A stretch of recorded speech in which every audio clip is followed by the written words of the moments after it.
Hey, good morning, everybody. Welcome to a late July here in the Smoky Mountains edition of Cup of Ray. And yes, the teams are all reporting this week. We got all kinds of NFL news, all kinds of stuff to talk about. What's on your radar as far as the Bucs going to camp this week? Is it Leonard Fournette and his conditioning, which I think is ridiculous? Is it? Let me see if I can get something. Let me get. There we go. Is it her podcast this week, and the narrative never ends as far as Mike Evans? Is Mike Evans a future Hall of Famer? I think that's an open and shut case, but I think it's a little hard sometimes because we're talking amongst Bucks followers and reporters who follow, and us here at the Bucks Report who cover your Buccaneers. So sometimes the narrative is a little, well, sure he is 8.1000 continuing to go on. And don't forget, guys and girls, before we even get into debate about Mike Evans as far as being a Hall of Famer, when you're talking about a pass-heavy league now, what you have in the NFL, but Mike Evans isn't coming out of the slot. He isn't coming out of the slot receiver position, not going against linebackers. Mike Evans is on your one or your second safety or defensive back week in and week out, the best of the best as far as your coverage skills. And Mike Evans is going to win at 50-50. I say 50-50, but Mike is more like 80-20. So not going to run a show opener. I'm going to bring this cat right in here. You're going to recognize him from Thursday night, the NFL edition. Also, one of my mentors, the professor, Mr. Johnny Dean. Johnny, how are you today, my friend? You just wanted to use that word mentor, man. I want to throw this. You said we were doing our little pre-show, and you said throw me that football. Man, I could throw it. If I could get it to you. It's just the wind's against me, so I don't think I'd have I wouldn't have the wind behind me. But let's jump right into the Leonard Fournette news. Not news, but it's the NFL. It was a slow period. It's the summer. There's no news. What's going on? There was all kinds of news: retiring, unretiring. Gronkowski retires. The Bucs signed Kyle Rudolph. We'll get into that. But why is the Leonard Fournette and his weight as he comes into camp not an issue on your radar? Because it happens every year, man. They always come in on it. Look at the pup list. That's all you have to do is look across the league and look at how many people are on the pup list right now that were physically unable to perform when they came in, meaning they were out of shape for the most part. That pup list ain't just for broken bones and shit, dude. Well, the Packers better hope not, because Bakhtiari, their left tackles, again on that list. But yeah, every team, it's the physically unable to perform list, or the maybe it's the non-football injury list in some cases. But you're right, brother. They're all coming into camp, and here's the thing: Fournette's a big bone guy, and I don't mean that in some sincere, trying to be nice kind of way. He's a big cat, and for him to come in carrying 245, 250, whatever it's at.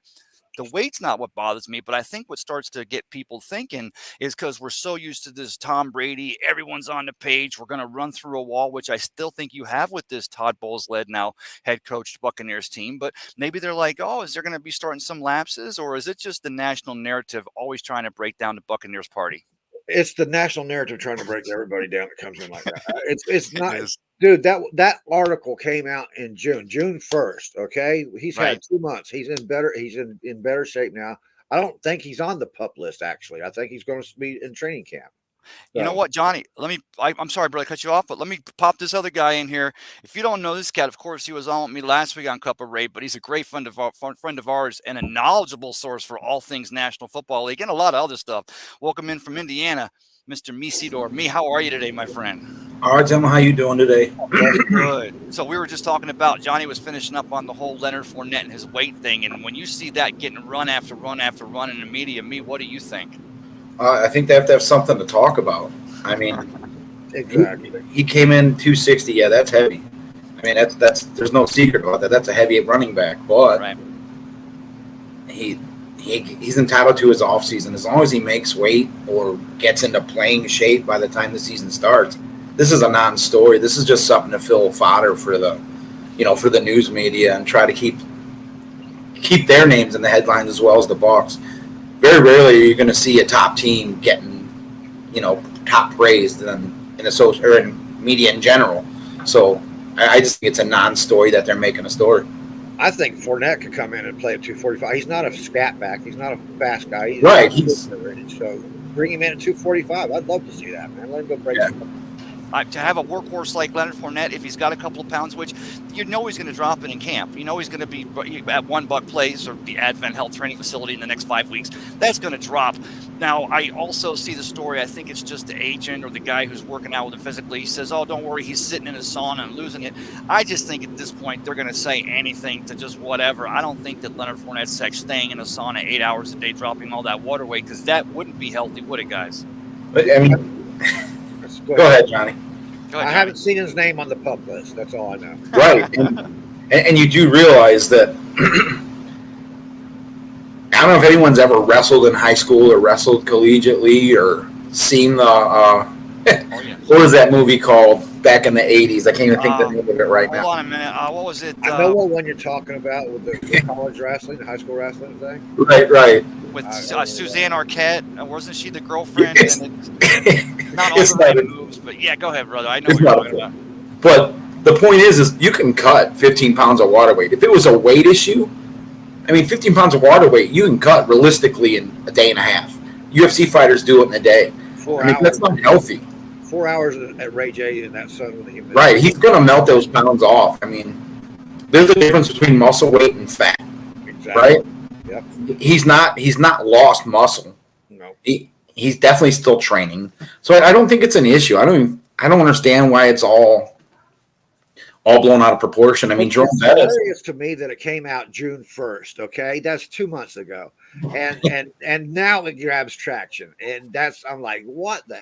I wish I could come up with a story from like 6 months ago that'll just grab traction like right. Well, like heavy on Bucs. I don't know if you saw that. The trainer reported that he's already dropped weight. Yeah. He'll be in shape by the time they start training camp. Yeah, and me, I'm glad you kind of got it out there, and we got, like we do here on Cup of Ray, especially me, I'm literally the most guilty of this transitioning thoughts. You mentioned the bust, Jerome Bettis, and I'm not trying to compare Leonard Fournette to Jerome Bettis, but you look at the Buccaneer backfield now with a Keyshawn Vaughn and a Giovanni Bernard and the rookie, and now you're looking at, as long as those hands are still working like Leonard Fournette's been showing in the last couple of years, becoming that lockdown receiver and that blocking back, that 3-down back, that workhorse that the Buccaneers need him to be this year, the weight's going to fall off naturally, but the kid's a big kid. I don't see a problem with him carrying a couple extra pounds if it's going to make him be that much more intense and fierce. Right. It's that farm strength, right? Yes. Leonard Fournette, his lower body, his legs, his calves, his thighs, he's built to run. He's got farm strength. Look at Earl Campbell. You ever seen Earl Campbell? That dude wasn't skinny. He wasn't meager. He was a big man running the ball, and Leonard Fournette can fit that mold just as well as anybody. The Nigerian nightmare. Come on, man. Christian Okoye. If the NFL that size, man. God. Speaking of which, I just got my hands on Super Tecmo Bowl. He's going to be off the grid for a couple of days. Hey, let me ask you guys. James Wilder was a big running back. You're not talking about he was in more shape, but he was talking about a big running back the Buccaneers had in the backfield. But I haven't talked to either of you guys. Talked to you, Johnny, on Thursday night on the NFL edition here on Bucs Report. But Kyle Rudolph, that was a great signing. We were talking about it for a couple of weeks. It was pretty much set in stone. But once it gets done, you're like, yeah, there's no way the Bucs could have passed up the deal to have a 12-year veteran come in here who hasn't yet had a chance to run for that championship ring, be recommitted, and also fortify the blocking on that offensive line for your Buccaneers. It's giving him a chance with Brady there because Brady loves his tight ends. It's giving him a chance to go out on top again. You know what I mean? Yes. Afterthought. I think that's a great signing for him as much as it is for us. I think we could have went either way with it, but for Kyle Rudolph, I think that's going to be a great signing. For Brady, that's going to give him somebody he can maybe rely on a little bit. Yeah, Johnny, you're looking at it as what the Bucs do for Kyle, right? That's your angle there. Let me spin it to you this way. Kyle Rudolph was a captain in Minnesota. Right. Right? Great leadership skills. He's a great blocker. He's sound in the passing game. He knows line assignments. He can read coverages. He can read blitz packages. He's going to bring you an edge to that offensive tight end room that you lost with Gronkowski leaving. And yeah, unfortunately, the signing of Kyle Rudolph might mean, you know what, the Bucs don't care if Gronk's coming back. I'm not saying they won't sign him back on. No, I got you. they're preparing to move past that, right? Suddenly you're taking a position where with Gronk stepping and exiting stage left, and you got the two rookies coming in there with still your reliable hands, Cam Brate. And it's weird to say And this, his but intelligence. and intelligence, you don't replace a Gronkowski just man for man. But as far as that veteran leadership, like you said, a team captain, and the game this kid has coming in here, now you still have those two rookies that are going to continue to build into their own, Kate Ott and O'Keefe. And all of a sudden now I'm like, wow, the Buccaneers just seems like the last, maybe since Jason Light's taken over this team in 2014, they somehow are always able to take a weakness and turn it into a positive or turn it into a strength. Look, let me ask you this before we get off the tight end room, because this is what's been bothering me, right? Cody McElroy plays phenomenally preseason, gets in and does his work when he's in the regular season. He does have, regular season experience, but Right. No one's talking about him. Oh, No one's even mentioning him. I haven't seen enough of his performance. I hardly ever get to see him blocking, and that's what I really want to see. And that's why you have Keith here, Yeah. right? right. But he runs. Okay, McElroy's running style reminds me so much of Winston out in the backfield scrambling. It drives me nuts. You know what I mean? He's like a deer. Yeah, he's got a weird gait, man, and you don't think of him. You're right, you don't. And I don't see his name I don't know where he's at on the depth chart, and we won't know that for a while anyway. But I mean, now you've got. I'm not saying he's great, but he's definitely a number 2 or number 3 on any other team in the league. Yeah. Is he a movable piece? Is he something that you could say, put him on the practice squad? He'll probably get picked off, right? You think you put him back on the practice squad, he's going to get picked up by another team. Wow. So I mean, is it an option to move someone like that? I mean, is that something you entertain? I think Keith might be a practice squad guy. That's what I was going to say. I agree. And that's only people talking about him because he's rookie. He's a new toy. You don't know what he can do, so you're going to put him on the practice squad, and no one's going to touch him for a couple weeks. How many can they protect this year? I haven't read that yet. It was 2 last year, right? You could protect 2. Yeah. I don't know if they have the taxi player anymore. Do you guys let me ask you, me. Well, John and me, I just something I think on your end, maybe it's when you go audio, it's not that bad of a thing, but it kind of, you were in and out. Your audio got really great there for a minute. Just letting you know about it because I know you got your hustle coming up at 10 o'clock.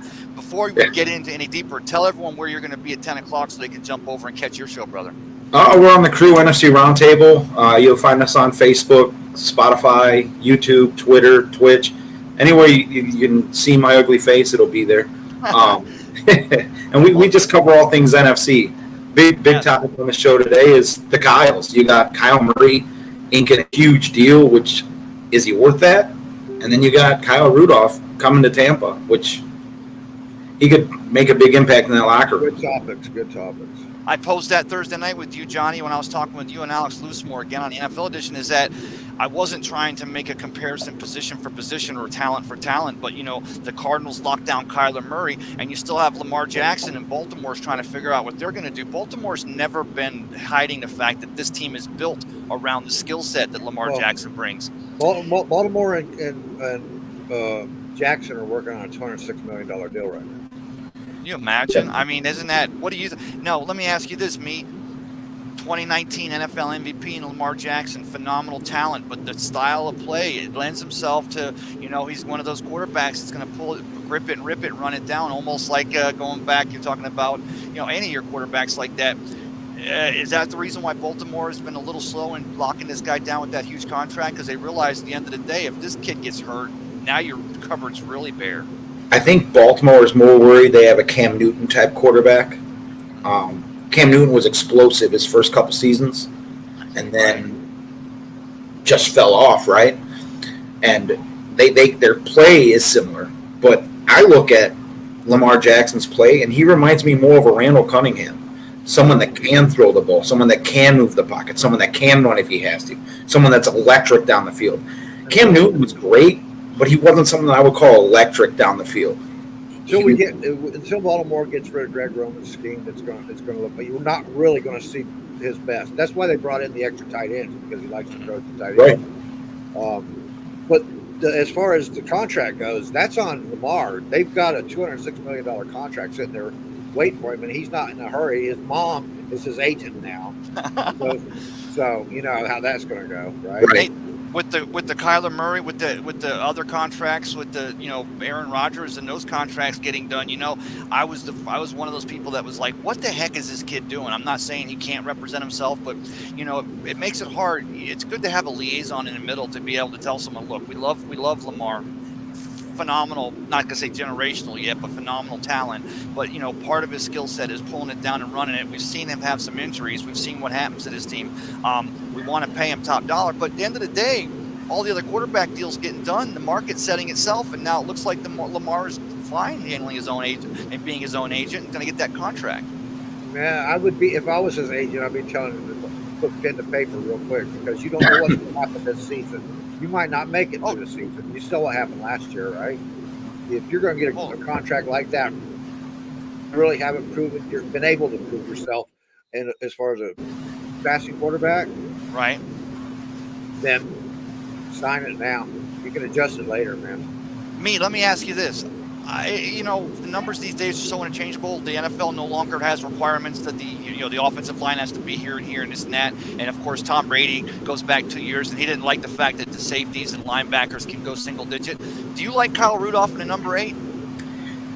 I like Kyle Rudolph in a Bucs jersey. It doesn't matter what number he wears. I mean, Tom Brady is he's Clint Eastwood, right? He's a grumpy old man. But I mean, does it matter? If I see someone stepping down in the box on the opposite side of the field, newsflash, he's on the defense. You know what I mean? It doesn't matter what number he is. He's on the defense. Yes. So make your adjustments accordingly.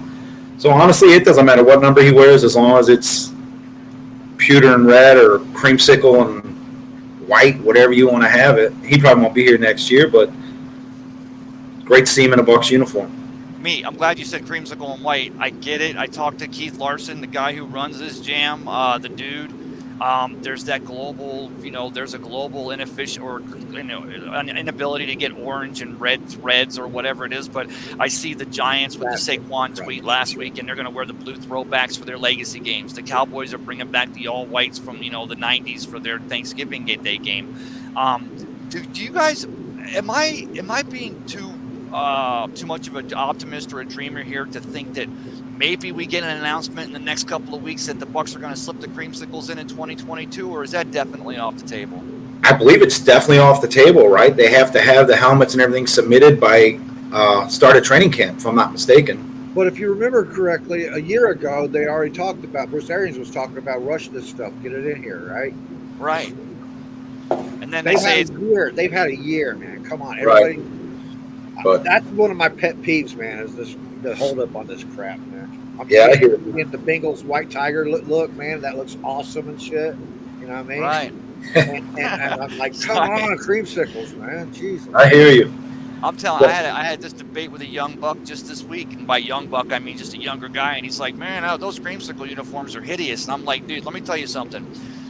Back in '79, when it was Leroy and Dave Logan and Mark Cotney and even Neil O'Donoghue, who didn't get a point in the NFC Championship game in '79 when we lost to the Eagles 9-0, but there was a time there from 80 through 80 whatever through 94 where those creamsicles, they were, you had to be a true Blue Bucs fan to love them, and we did. But man, the moment they sign Hardy Nickerson as a free agent and this starts turning around they get a Johnny Lynch and a Hardy Nickerson, then of course you draft Derek Brooks and Warren Sapp in '95. Those creamsicles were one of the most intimidating uniforms in the National Football League, and that's why I want to see a little bit of that sometime real soon. I hear you. I think I'm the only person alive that did not like the changeover from the creamsicles to the reds because, it reminded me of the Falcons way too much. I was like, no, man. They did. Falcon colors. Hey, gentlemen, I mean to cut you off, but I'm going to have to step out. Brother, thanks for coming in here. I'm sorry we didn't get a little deeper. I should have ran earlier. We're going to be checking you out, doing your thing, my friend. And go ahead and let me put you full before I get you out here. Tell everyone where, after they're done watching Johnny Dean and I drop this knowledge, where they can come get some of that serious knowledge you're dropping.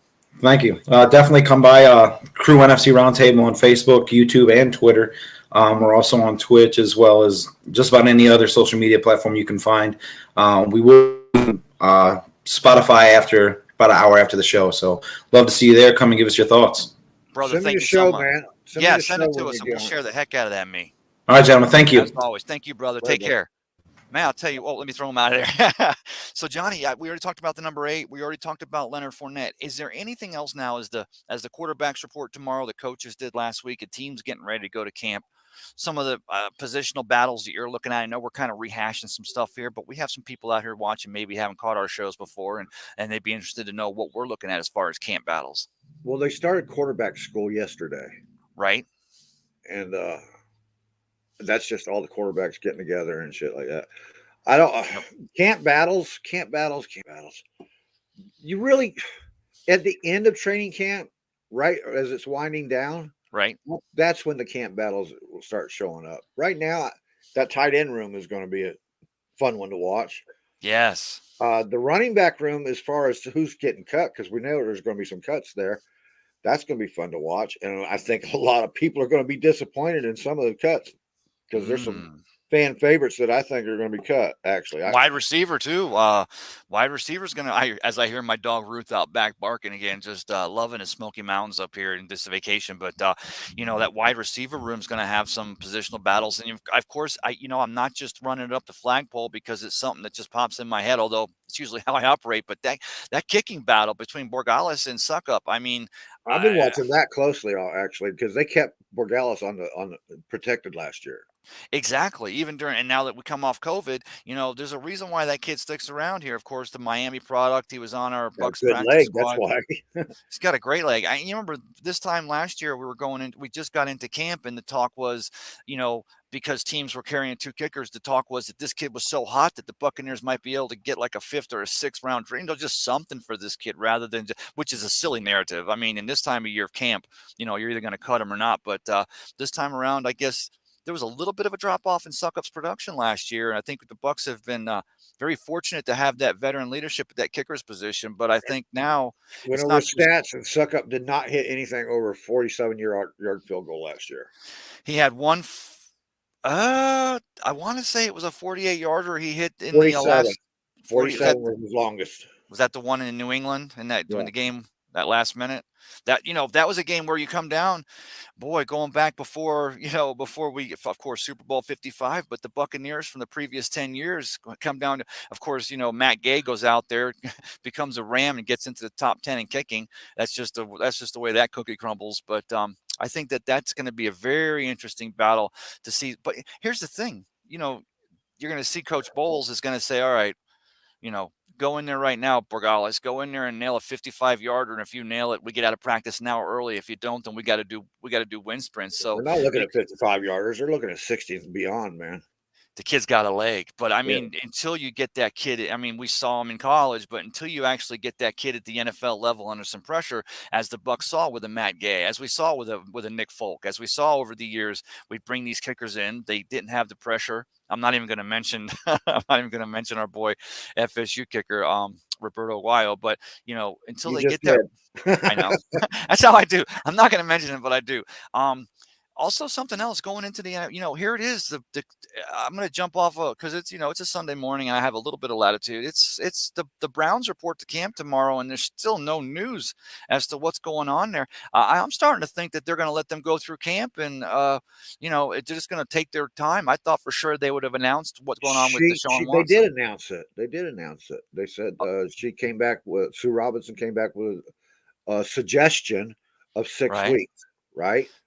Okay. Now they can always appeal that because, and you can bet your ass Roger Goodell's going to appeal it because he's pushing for. He wanted a ban, no less. Wow. Yeah. So this is where we're going to find out whether the NFL steps up for women or not. I want to say one more thing about Borgalis and the kicking situation. You got to understand that the kickers they're looking at today, the NFL is looking at kickers who can be like Justin Tucker, and if you go into overtime, you can score the overtime points. Right. That's what they're looking at these long kickers for because, and look how the Ravens beat the Lions last year, 67-yarder. Dude, that puts him at the top. That's why I think you guys were talking about this. Alex Loosemore, God, that kid's just a wealth of knowledge. Love you guys on Thursday nights, but he really ran over all of his top 10 lists. And he talked about, of course, the kicker in Atlanta, Koo. But Justin Tucker's at the top of that list. Matt Gay, I think he had at number 8. It wasn't his list, but it was a list put out by either Pro Football Focus or where he got that He from. ran But his list down and then he compared it to theirs. and you know what's funny is it's not just because I know that cat and I love me some Alex Loosemore, but I actually agree a lot more with his list than I did with the list they're putting nationally, probably because his just comes straight down to brass Alex is tacks. a savant, man. Alex is a savant. He is a savant. He makes everybody around him smarter, man. I'm telling you. He's the talent on the show. Which when I'm on there, it's hard enough it is to make you look good, but then to make both of us look good. I know he has to work his butt off, don't he? So, the Bucs going into camp now, we're not going to have anything. We're not even going to find out anything, not even in preseason. I think that Coach Bowles and Leftwich, and they're going to all get, and I guess, isn't it Larry Foote, the linebackers coach? Isn't he by default the defensive coordinator, I think, or the defensive coordinator in waiting, even though I think Coach Bowles is still going to be calling those That defensive was plays? Richardson or Was it?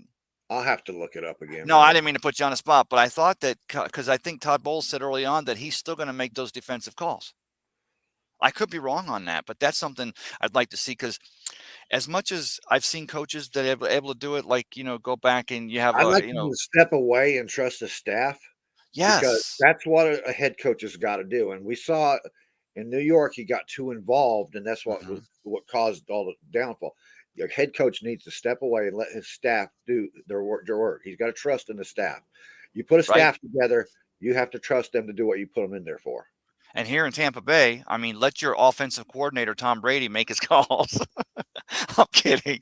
So what else we got here? So I'm just, it's funny because I've heard many people, talking heads, national analysts, people on ESPN or Pro Football Talk and stuff, and they're like, "Oh, finally, camps are finally here. What a long off season." And I mean, sure, we can go back and count the days from the Super Bowl in February up through now when teams are all reporting this week, but it really did not seem like that short of or long of an off season, did it? No, not for me. I've been busy all off season anyway. Yeah, you have. You have several plates in the year at any given time. But I'll tell you what, for me, I talked about this on Thursday night with you guys. And again, it was, or I was messaging, having a good time in there, but love the show. I wasn't able to get in there because we were traveling back from up here in the Smokies. We actually went over to Cates Cove to see the elk at sunset and all. But one of the things I took away from the show is that I'm starting to actually kind of, I don't know, maybe it's the way it's supposed to be, but I'm actually now here we went from Tom wasn't going to play in 2022 for his 23rd season in the NFL, third as Buccaneers quarterback, to now all of a sudden, unless there's another option out there, it seems like 2023 maybe even. I know we should take it 1 year at a time, one game at a time, but it just seems like this cat might be locked in for at least another year or two. So maybe as Bucs fans, even if they don't wear the creamsicles this season, maybe we get to see him in the creamsicles in 2023. We might. I don't put anything. I don't put anything out of the box. You know what I mean? Everything's in the box with Tom. Do you see that Alex Kappa is also on? Of course, you talked about the pup, the physically unable to perform list, but Alex Kappa, of course, now former Buccaneers guard, offensive guard. Now he's with the Bengals. He's also on the pup list. The Bengals, again, it could It's just not be unusual. Like I said before, it's not unusual for that, man. They start to see, especially your more experienced players will start the season off on a pup list just to give them extra resting time, let them get back in shape at their pace and stuff like that. So I'm not. That pup no. list doesn't bother me at all. It's at the beginning of the season when you see the roster. That's when you start worrying about who's going to be playing and who ain't. And last year the Bucs, of course, first time in team history. I say that loosely, but I'm pretty sure I should go back. That was the first time we ever had 3 offensive linemen that, named to the Pro Bowl in Jensen, Kappa, and Marpet. But, this year still with Tristan Wirfs coming back and still Ryan Jensen at center. But, we've got, we're going to have a new right guard and a new left guard. So, we talked about the camp battles. We're going to have our eyes on that offensive line. I'm sure Tom's going to be pushing, or Brady's going to be pushing the boys to make sure they got not only their timing down, but their blocking schemes, and they're all working as a cohesive unit. Well, we know that one guy out there has worked with Tom enough to he'll have it locked down. He'll probably take over them guards and getting them in the right place. Right. Well, and the thing about it is, I'm talking about last year's second round pick Hainsey that's come from out of Notre Dame, but his versatility was the fact that he's versatile. Yeah. And when Ryan Jensen secures the new contract, it seems like, but hopefully Hainsey may also be able to be someone who could push along, not just go to Luka Decky and working on a rookie on that offensive line. So maybe this coaching staff has some other things in mind as far as how they're going to develop this offensive line, and maybe versatility is going to be a great thing to have with this line as you're moving the ball up and down the field. And I think you and I have talked about this several times. I don't want to say I'm rooting for it, but I'm cautiously optimistic that we're going to see more of a running game this season. It's not going to be I don't think established there's any run. doubt in my. There's no doubt in my mind that we will. It now that's going to come down to how much Brady says, "Give me the ball, give me the ball, give me the ball." Right, You know what I mean? But right. he's an intelligent guy, man. I don't see him just passing the ball on every down just to prove a point. I think he's already proven his point to the media. I can throw a long ball. Yeah, well, and here's the thing. I go back and I talk about this with I'm sorry, I'm off screen, but with the New England Patriots and all those years while Tom's securing all those Super Bowls and those championships as the New England Patriots pretty much rocked the AFC East for so many years. One of the things I always liked about them was the fact that their versatility year in and year out. You get a LeGarrette Blunt, or you have, they never could. It seems like offensively anyway, defense was just going to play balls to the walls anyway, no matter how what. But offensively, you couldn't really nail this team down, other than the fact that Tom he's gonna read the defense, he's gonna know where to go with the ball. But you couldn't say they were going to be pass first and run second, or run first and pass second. It seemed like that changing of them is one of the things that made them able to continue the dominance of the AFC East for so long. I think Todd Bowles will have him running the ball a little bit more because he wants his defense to get more rest. Yeah. I keep thinking, man, you imagine giving this defense a nice cushion. I mean, let's be honest, because not even that. Just instead of just going out there and scoring in 15 seconds, right.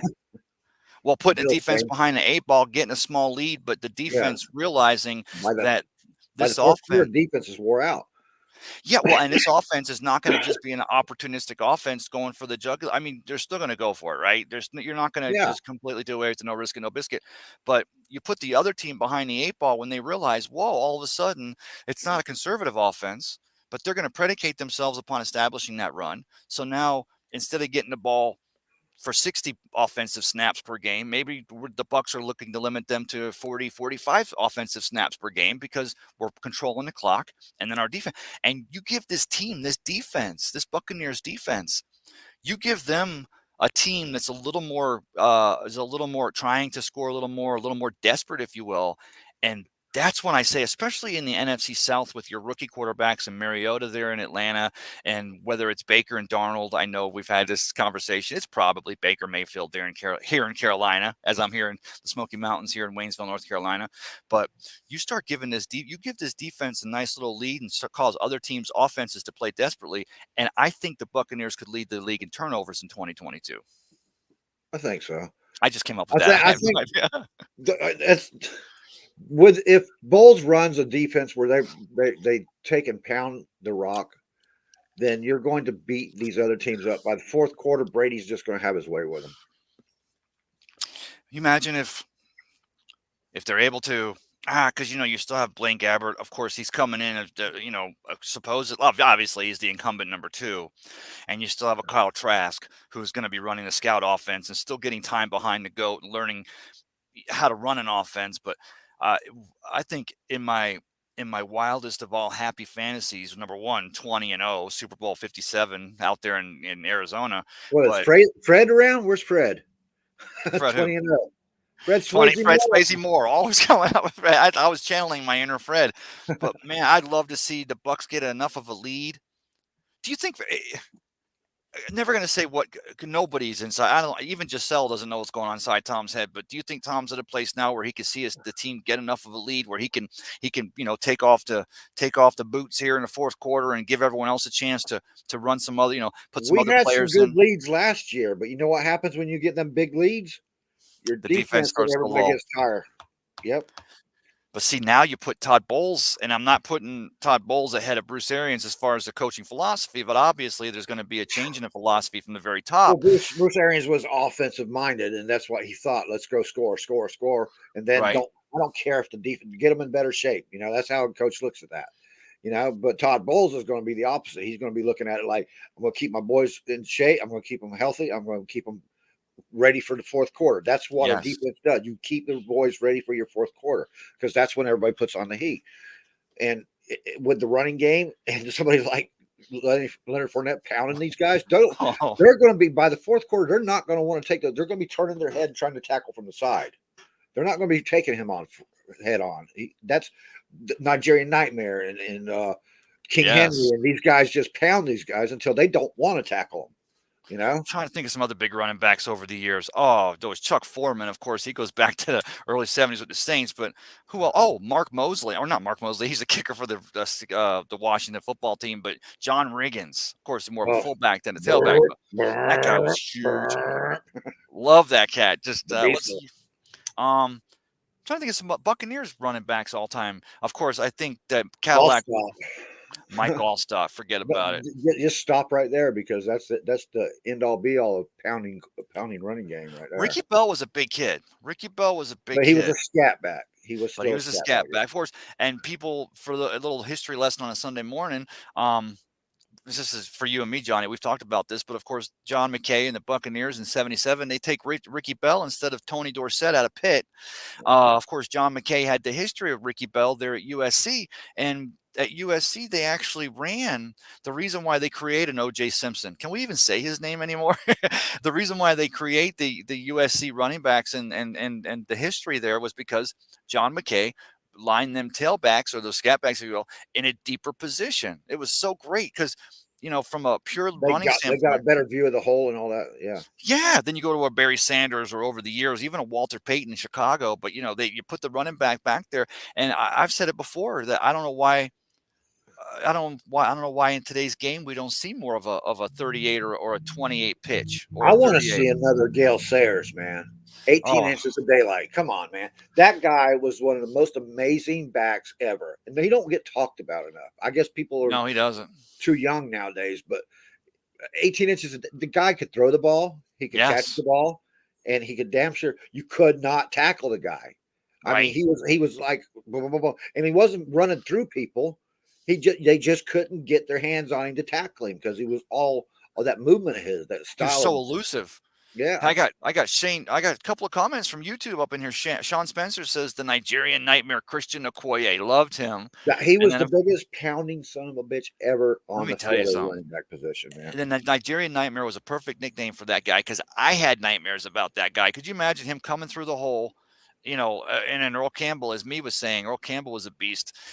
Sean Spencer also says loved Riggins, the Diesel, loved it. And then Sean says no bigger back than Craig Ironhead Hayward. Cam Hayward's father played for the Saints. He was a monster, wasn't he? Yeah, he was. I wouldn't. I would. Hayward would run him over. I mean, Nigerian Nightmare would just run him over, and Earl Campbell would just drag him down the field. He Earl was. Campbell was like those King Henry commercials where that guy's tackling him, he's just running, and he gets on the run treadmill and shit. And they're still hanging on. How much longer? Oh, it's going to be a minute. Hey, of the 2022 now, the teams are starting to come to camp. No big news is broken other than we talked about some pups and the other like that. But give me some other teams that you're interested in besides the Deshaun Watson, or we've already talked about the Baker and Darnold there in Carolina or here in Carolina. Give me some other storylines that Johnny Dean, the professor, is looking at. Or you Chargers guys, defense. man, I'm telling you what, with Bosa and Khalil, and Mac then and Jackson, if Derwin J.C. Jackson, James, Derwin James, that backfield, they got superstars on every level of that team right now. Every level. So wow. And that's you, the AFC West. We talked about the fact that the Chiefs, where do you think the Chiefs could what's the low the point again? Chiefs, I think they could actually finish at the bottom of their division this year. 100%. I mean, I you got the Raiders. The Raiders are they finished. They got in the playoffs last year, and they didn't have nearly the team they got now. And they've been proved that team yes. 100%, man. Josh Um, Jacobs, Devontae Adams, you got Carr, who by the way isn't a pushover at quarterback. That remember, offensive line. remember last year the Waller was out. Their Yes. backup wide receivers were out. Hunter Henry was the only guy on the friggin' field, and they still made right? the playoffs in that division, man. So Do you think don't sleep on the Raiders this year. I'll tell you what, talking about and then Judy and I love Judy as a receiver in Denver and Russell Wilson and now that I don't know, man. I'll tell you what, that AFC West, and here's the thing with the Chiefs, right? It's not just because we hated that we got our asses handed to us back in 2020 early in the season. Of course, we beat them in 55. And then Patrick Mahomes, I hated all along the baby goat narrative. I'm not saying that kid doesn't climb back into it. He's a phenomenally gifted quarterback. No one's ever going to doubt that. I hated the fact that it was 5 minutes in and a cup of coffee, and they were trying to already compare him to the greatest of all time, the 20-year career that was Tom Brady's. But Mahomes signs that huge contract, kind of sets it early. I don't want to say team friendly, but he signs a deal that's going to allow the team a little bit of latitude to try to keep, because he realizes, like a Tom Brady does, or like some other players, that you got to have a little bit left in the cupboard to give you some more pieces. But man, you saw it right away with Tyreek Hill. They asked him before last season if he was willing to take a little pay cut. He says no way. He ends up now he's in Miami with Waddle, hopefully catching biscuits from Tua, which I think the Dolphins are also going to be a sneak AFC team. But then you see it with Jerome Brown with the offensive tackle junior. Is it not Jerome Brown, but Brown, the Kansas City Chiefs left tackle? The one that's might not play. It came out today that He's not even been signed his franchise offer. Andy Reid says if you don't want to step out there, then we're fine with that. We'll go somewhere else. And I get it because Andrew Reid since going back to what, Ray, years. Sean Spencer's got a question down there. You want to answer that? Oh, please, let me throw it in here, my friend. I'm so sorry I missed it. Sean Spencer comes. I appreciate Sean Spencer in here. YouTube commenter. What are your thoughts on my Commanders this year? I'm optimistic about wins. What do you think, JD? Third place. Sorry, Sean. Really? Yeah, I'm not as optimistic on wins as you are, but I got them third because the Eagles and the Cowboys are going to top that division, and I think the Eagles are going to win it. It's going to be a battle between those two, and then I'm sure you guys will walk away from the Giants. That shouldn't be a problem for you. Yeah, the Giants. That's another division that's getting sneaky good too. Let me tell you something, because the Eagles and Howie Roseman just continues to. Don't forget, this team 5 years ago was in the Super Bowl, and they won it with a backup quarterback in Nick Foles. I think that Commanders defense is where it all. Hey, the bread's buttered on both sides with Ron Rivera and that defense, and of course, not only with Montez Sweat, but it's going to Antonio. The other kid, the defensive lineman. I'm in mountain time here, but that defense. I like Carson Wentz on the offensive side of the ball. I still think they're going to look to maybe add a few pieces as other teams maybe cut into it, because I still don't see an offense that's going to get them over the hump. I don't know. What was the? Well, they got a pretty good offense, don't they? They got the Commanders got a hell of a running game, man, and they got a great receiver, McLaurin. It doesn't seem it when you're talking about going up against the Dallas Cowboys and then that stacked Eagles team. Yeah, that's going to be a problem for them. And the Eagles got so much better this year, man. The Eagles can plug and play. The Eagles, they were one of the teams possibly mentioned as an off, because that, it was the Buccaneers. I almost threw up in my mouth earlier this week or last week when they said that one of the possible landing spots for Jimmy Garoppolo could be Tampa Bay, so he could become the heir apparent. Shut up with that narrative. They don't need. And I'm not saying we're already locked in. I know the jury's out on Kyle Trask, and until that kid actually starts and plays or has success in a game, he's always going to be the unproven rookie. But to bring in a $25 million Garoppolo or try to bring him in to sit behind a Tom Brady. But let me ask you this: now that I think about it, because I thought about it the other day, if Garoppolo does get cut by the Niners, even though Blaine's your guy because he's got 15 years in this offense here under Arians going back out to Arizona, and Garoppolo can be had for basically a veteran's minimum of a backup. Do you feel like that's something the Bucs would even entertain, possibly having a Garoppolo on this team? Because really, there's no question as to your number one quarterback, Tom Brady. No one's ever going to question him. And Garoppolo's not going to make a lot of mistakes. He's a game manager. Right. He's not gonna wow anybody with his arm, or he's not going.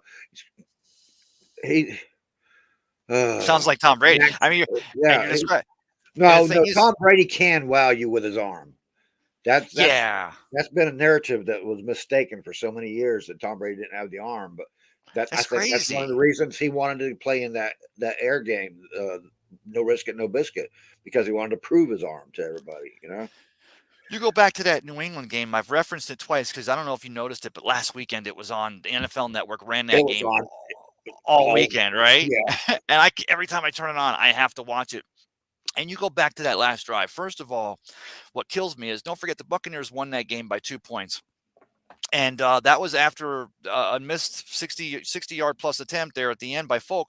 But the Buccaneers had it for second down and whatever from the 45, and they throw it to Antonio Brown.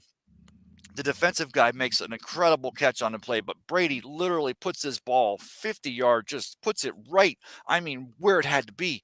So the Bucs have a stop clock at third down, just outside of a minute left, and the Patriots only have one timeout. And they go back to the very same play. And if you're, and those of you out there that are watching, I'm sure you have, it literally, I mean, Antonio Brown diving down. It's a catch that he usually probably makes, I want to say 5 days a week, maybe twice on game day, but just put the ball in the exact same spot. I'm using this for 2 points. One is that Tom's got that arm. The guy can make a throw 50 yards on the money. But two, that's something we saw from the Buccaneers. Because if that game turns, if they make that last second field goal with 60 seconds left, you still give Tom and the boys a chance to go down and do another field goal. But if the Bucs lose that game, you go back to that last drive where they could have ran the ball twice and then had Succop kick a field goal. But in Bruce Arians or Byron Leftwich's no risk it, no biscuit offense, they go for 2 long balls, both incomplete, and they basically give the ball back to the Patriots of over a minute. I don't see that happening with Todd Bowles as your coach. Head coach. I see that happening with Brady and Leftwich as OCs. Oh, wouldn't that be a terrible narrative if they're Sean, health is a big concern with Wentz, but it's his.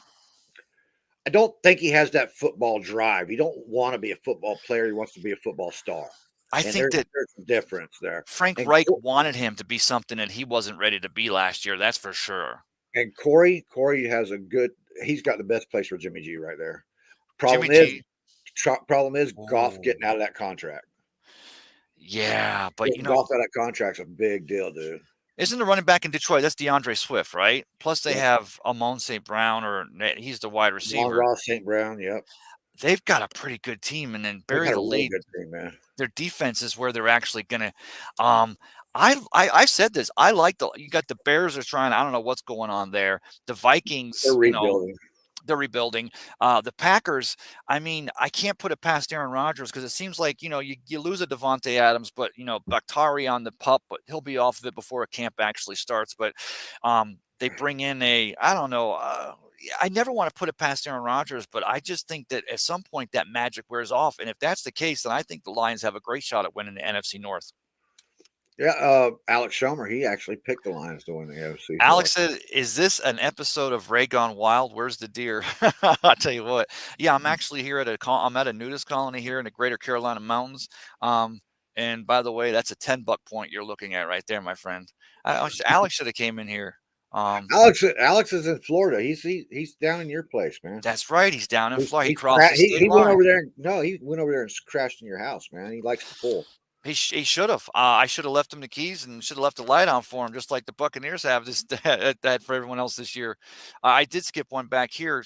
Corey Brown said Chargers loaded defense AFC. Yeah, that defense is scary, man. They got that's a hell of a defense, man. It's hard to find defenses that are stacked from top to bottom like that.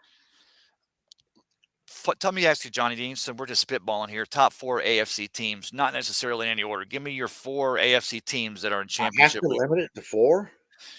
Well, I guess. Okay, I'll just give you my division title. The AFC titles winners. I'm going to go. I think the Ravens are going to get. They can't be 16 men down this year like they were last year. No. I think the Ravens are going to take the title there. I could be wrong because that division. All right, we talked about the AFC West. The AFC North is just as close right now.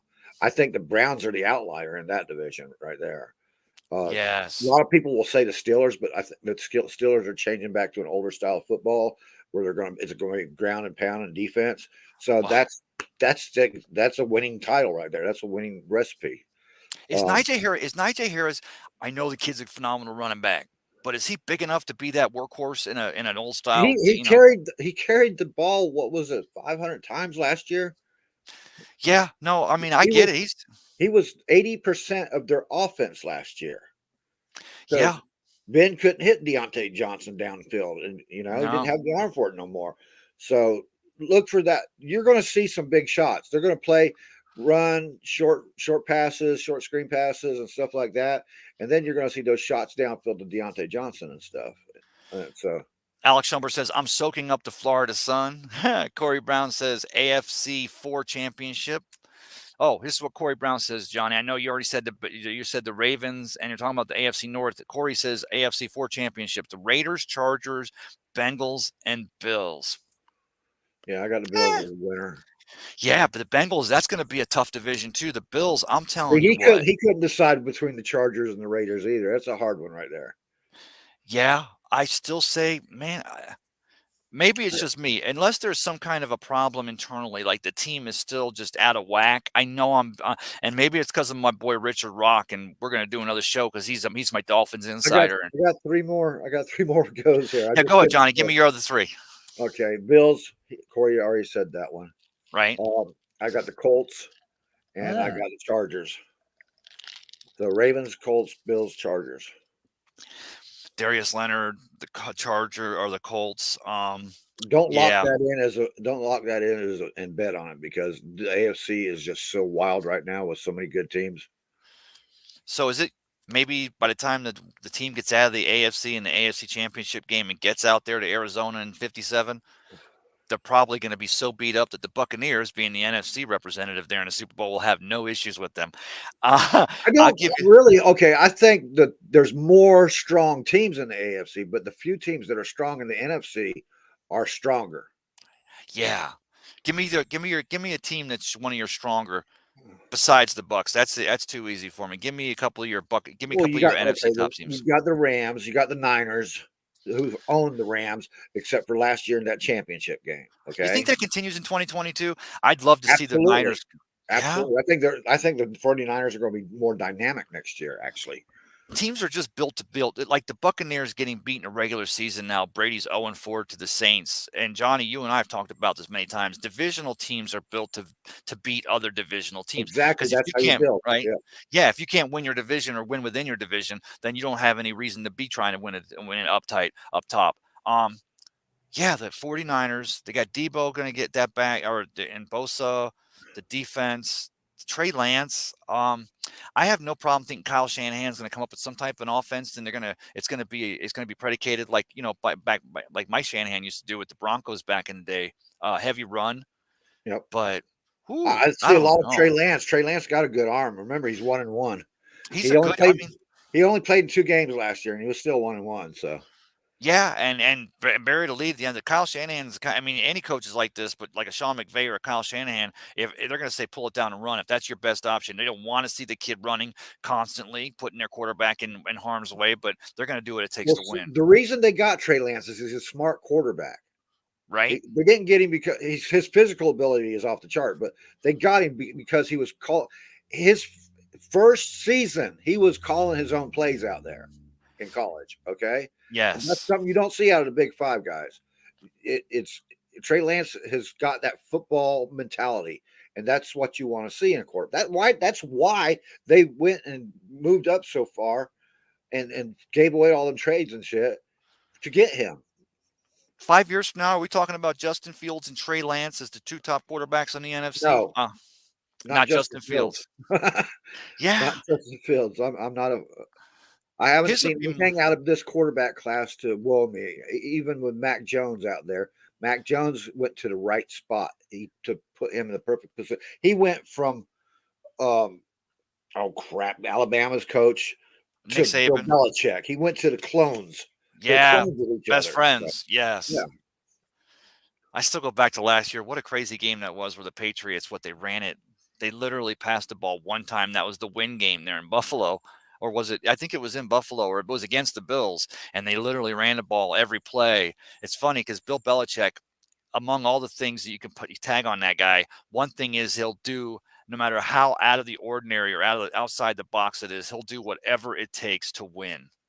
I think all coaches will do that, but I've never seen a team, even going back in the day where we had terrible weather as my cat walks by, rainy situations and stuff. Never saw a coach that'll just run the ball every single time. And of course, the narrative is he didn't trust Mac Jones to throw the ball. And I just said it was just he just trusted his team to do what it needed to do to win that game. Let me ask you this, since I'm spitballing here. We talked about the Bucs first game at Dallas, then they go to New Orleans, then we come home against the Packers and the Chiefs. Oh, New Orleans. New Orleans, man. Because let's see what Corey Brown says right here. And thanks again for all your comments, guys. Yeah, Corey Brown says, between the Saints or the Bucs either. I think this is the year. I'm not trying, and the Saints now we're looking at, they're keeping their eye on the Alvin Kamara case because the NFL generally doesn't like to hand down punishment until the court is settled. And unlike the Deshaun Watson, which has been taken out of the courts as far as now it's in civil case. So far. It looks like the Alvin Kamara thing probably is not going to get settled anywhere before, and they may even push it off to 2022, which is ironic because I've yet to see that video, but I know it exists. But there was video of him egregiously kicking this guy and assaulting this guy. Yeah. Isn't it weird that he's going to get suspension of some sort? He might if they don't get a definite time period on the charges when they're going to go to court. They might just indefinitely suspend him. And that's the thing is that he probably should plead guilty just to get it done through the court so he can start serving a suspension. Because if he goes on a commissioner's exempt list, could be the entire season. Isn't it ironic though? And I'll get ready to close on this song. Right? Because and that's what Corey's talking about with the Saints being one of those teams. But you're going to Jameis Winston. You have your receivers and that offensive line in New Orleans, and Dennis Allen's going to have that defense. But Kamara is kind of an important piece of that offense. They depend on two people, and two people on offense: Michael Thomas and Alvin Kamara. And you're not getting Michael Thomas at his 100%. And if Kamara is not there, then that offense is going to suffer because Jameis is going to have to. You're going to have to rely on Jameis's arms, throwing to players that aren't used to having to carry the load. And you go back and look at, I'm not going to say how many of the 30 interceptions in Jameis's last year, but you go back and a lot of those interceptions, or there was quite a few of them, is because the receiver runs an in when Jameis thought it was an out, or vice versa. Jameis throws it out when a receiver runs an in. And when that's Jameis too, because he could never get the defense. He could never read the defense. Making that read. Yeah. Which is why, you're talking about taking away a key component like Alvin Kamara. Now, all of a sudden, you may be making an argument to why, as silly as it may seem, Atlanta with a Marcus Mariota or a Ritter, or a Carolina, Matt Rule on the hot seat there with possibly a new quarterback, Baker Mayfield, that's going to have less than 5 weeks to learn. They still don't have enough weapons to fight against the Saints or the Bucs. Yeah, the Saints are always going to have the defense, but man, Cam Jordan is the thorn in the Bucs' butt. He's a stud. You could say that Cam Jordan has beat the Bucs every time we played them last year. Yes. Yeah, it's been his pressure and his play, his elevation. He's made other guys elevate against the Buccaneers. He's made no names all of a sudden look like all pros. What's the defensive end was Davenport, I think, or I'm trying to remember that defensive lineman's name, that because Jordan was putting the pressure all across the offensive line, everything's open up for his other players. Lattimore don't mean nothing no more. No, it's on Cam Jordan. Cam Jordan just beats our ass. He's beaten Tristan Wirfs. He's beaten Donovan. He's beaten the two inside line guards. You know what I mean? So he gets under Ryan Jensen's skin. He's just a thorn in the Bucs' side. Shaq Mason, that's the other guy. Shaq Mason, yeah. I was bothering me, but go ahead. He's the one that has actually dominated the Bucs. Lattimore, you saw last year Mike Evans was getting away from Lattimore. Ever since Mike Evans got it through his head that Lattimore can't get in your head no more, then he's played better against him. I started the show out. I'm glad you brought that up at the end here, because that was the thing that continuing. It seems like the narrative, Mike Evans could have 5 more 1,000-yard seasons, but having only been an all-pro, second-string all-pro once, and not first, there's always going to be that, is he Hall of Fame or isn't he? And you pointed out the fact that because he's a wide receiver, it took a guy like Art Monk a few years to get in there. So these aren't slam dunks immediately. No. But you're talking about, especially now in today's NFL with these slot receivers becoming such a, Cooper Cup, slot receiver for the Rams, always gets open against the Bucs in a divisional playoff game. But Cooper Cup from the slot is initially starting off against linebackers, right? Or secondary who are cheating up. Well, So he's Cooper able Cup's to got the find. trifecta on that, so there's no debating on it. Cooper Cup. He is probably the best wide receiver out there right now. Him and Jefferson with Minnesota Vikings. Yeah, 100%. Well, my point though is because the Mike Evans as a receiver, not in the slot, but he does actually play. He played up 32% of his snaps in 2021 out of the slot position, but that's because they're moving him around. But he's going up against your Lattimores. He's going up against your Derwin Jameses or your Jalen Ramseys, and still, Mike Evans is winning just about every time. It seems like Yeah, every time they're going to him, he's either getting open, or they're going backside, and he's going to make that catch. So. I think at this point, I guess we just have to wait and see, let it play out. it's See, consistency, man. Because every year there's a different wide receiver who's claimed to be they claim for at the number one position. But Mike Evans is steady. He's right there in the top 10. He's putting up numbers that nobody else is going to touch. And after when it's all said and done, he's going to be a Hall of Famer. It's he could be if he retire right now, they'd put him in the Hall of Fame probably within the next after his time's up. What is it? 5 years they got to wait. 5 years. Yeah, Yeah, give about 4 more years after that, or 5 years after that, he'll be in. Right man, now, if he went out, but let he's going let to be Gronk there. let Gronk come back for half a season at the end. Have Brady Gronk walk off. Mike Evans walks away, and the Bucks put three put three players in the Hall of Fame. I don't want Gronk back. I know. It's going to be all season. I want them to quit bothering I that kid. It hurt me to watch him play last year and see how much it hurt. You could see every hit Yes. for him last year. I don't want to see that no more. I've seen that his whole career. I don't want to see it no more. I just realized I still have toothpaste on my lip from where I cut myself shaving You today. sure that's toothpaste? Did you see it? Did you ever do that with the toothpaste? It's like a little thing. Yeah. But yeah, going back to 2019 when Gronk initially retired, and people always. I met the greatest couple here. I'm going to go and do a shout out to a restaurant called Gallibitos here in Maggie Valley. It's the best Mexican restaurant I've ever eaten. And I was standing in line, and the couple in front of us were waiting to get in, and of course they talked, and I knew it right away. It was Boston. They were from Boston, Massachusetts. Actually, he was from Chicago, but she was from Boston, and so I said to him, I said, "Hey, by the way, thanks. Thanks. We really appreciated you guys, letting us have Tom and Gronk." And it's funny because we talked about it here on Bucks Report during the entire 2020 season. Is that we could feel the warm vibes. We could feel the Patriots fans who were like, the team made a decision. They moved on. It's okay. All good things must come to an end. But even though Tom was doing it, maybe it was because it was an NFC team, so it was a little more palatable as far as it didn't hurt as much. But we could feel. And she said, "Man, you would not believe," because they had just moved their full-time residence now here in the mountains, but they were still living in Boston 2 years ago. And she said it was crazy that everybody was still rooting for Tom.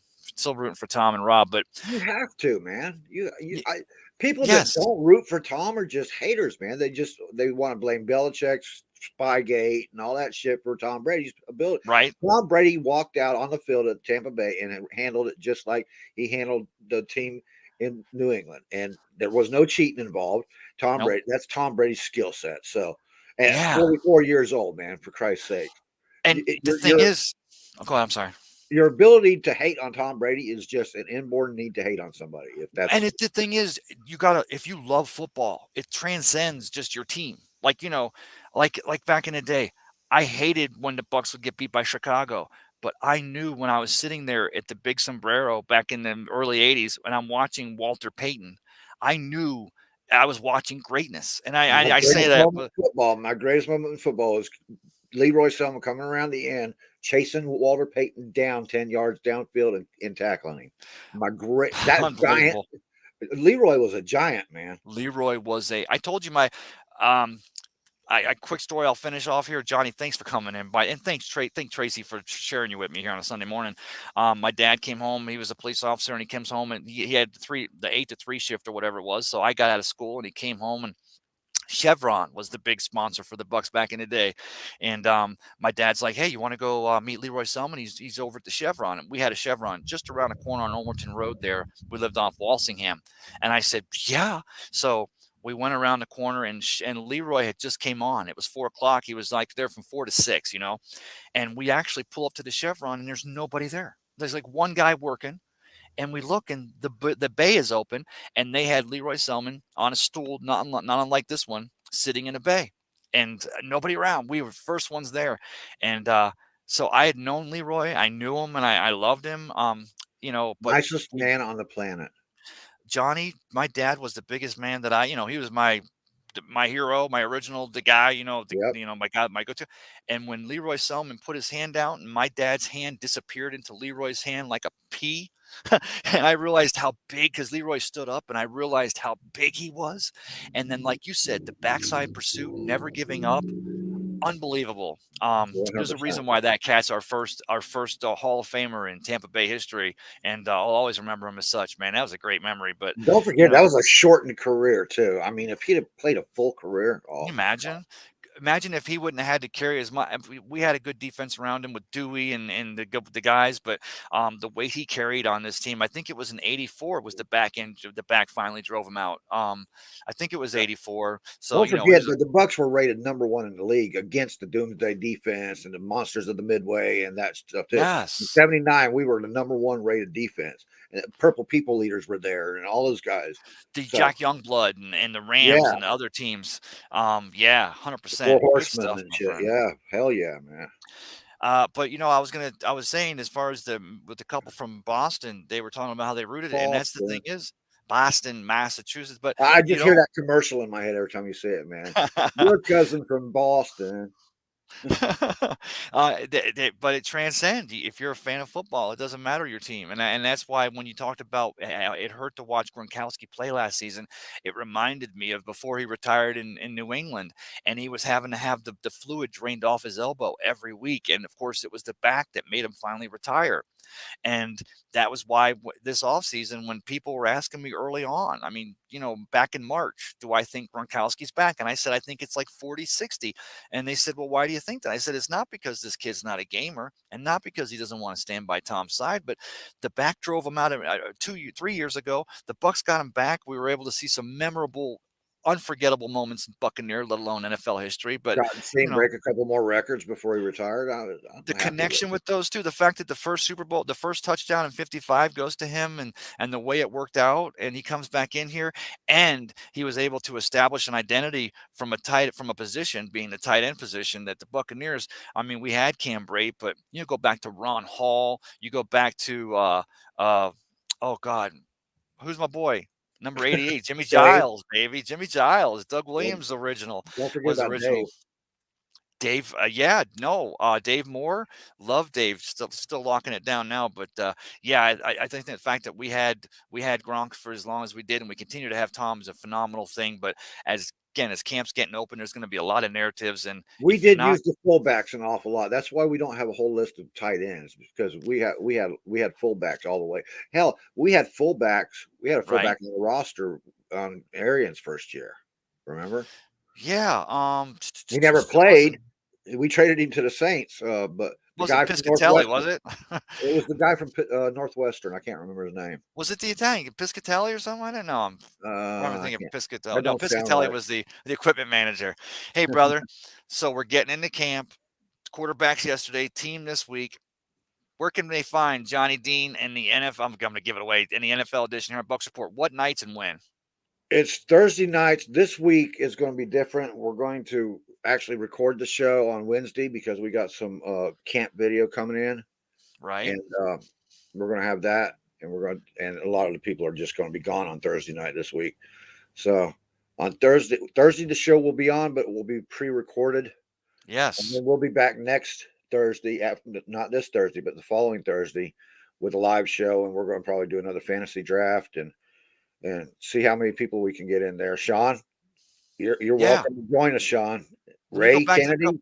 Ray Oh, brother. Kennedy, you're welcome to join us.